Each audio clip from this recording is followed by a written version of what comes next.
গরমে যে অবস্থা তাতে আর বেড়ানোর আনন্দটাই পাচ্ছি না। আর সেজন্যই আজকের একটু স্পেশাল ভর্তা ভাজির রেসিপি করলাম আমি নিজেই।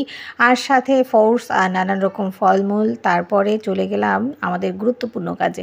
আর আসসালামু আলাইকুম বন্ধুরা, কেমন আছেন সবাই? গরমে কার কী অবস্থা? প্রচণ্ড গরম পড়ছে। খুলনায় তো প্রচণ্ড গরম, ঢাকায়ও গরম পড়ছে নাকি মোটামুটি সব জায়গায়। আর লোডশেডিং, এই দুই মিলায়ে মোটামুটি না বিশ্বাস হওয়ার অবস্থা। আর যারা আমরা মধ্যবিত্ত আছি তাদের সবার বাসায় তো আর এসি নাই, যার কারণে অনেকই কষ্ট হচ্ছে। আর প্রতি রুমে এসি লাগানো আমাদের পক্ষে মনে হয় 90% বাঙালির পক্ষেই সম্ভব না।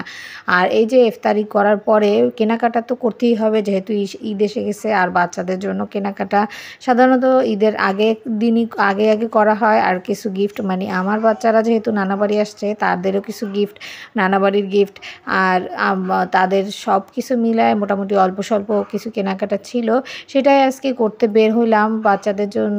আর এই যে আমার মেয়ে দেখেন কত সুন্দর মজা করতেছে।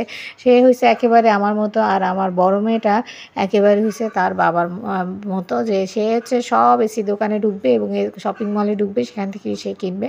কিন্তু আমার মেয়ে, ছোটো মেয়েটা মোটামুটি আমার মতো ঘুরতে পছন্দ করে এবং হাঁটতে পছন্দ করে। আমরা ঘুরে ঘুরে সব জায়গায় দেখে শুনে বুঝে কিনি। আর আমার বোন আর আমি আর আমার ছোটো মেয়েটা চলে গেছিলাম ইফতারির পরে।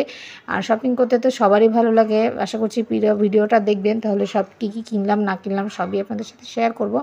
আর এই যে কসমেটিক্সের দোকানে চলে আসছিলাম, গরমের জন্য আগে কিনলাম। তারপরে কসমেটিক্সের দোকানে যেহেতু লাইন ওয়াইজ কিনছি, যে একটা মার্কেট থেকে আরেকটা মার্কেটে যাতে যাইতে সুবিধা হয়, যেটা সামনে পাইছি সেটাই আগে নিছি।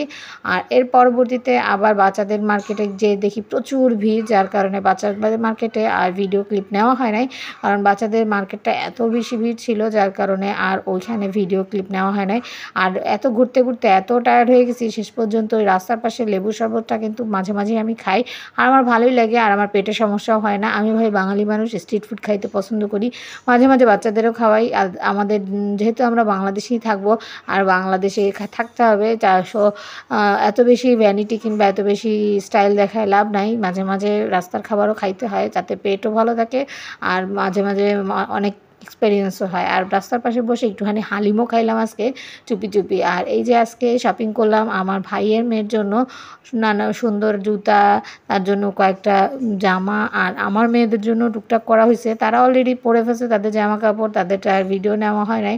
আমার ভাইয়ের মেয়েরগুলো, যেহেতু আমার ভাইটা বাইরে থাকে, ওকে দেখানোর জন্যই সবগুলো ভিডিও করতেছিলাম। সাথে ভাবলাম যে আমার ভিডিওটা একটু কমপ্লিট করে নিই, যার কারণে আমি একটু ভিডিও ক্লিপ নিয়ে নিলাম। ওর বাচ্চার জন্য কয়েকটা জামা আর প্যান্ট, ব্যাগ এগুলো কিনলাম।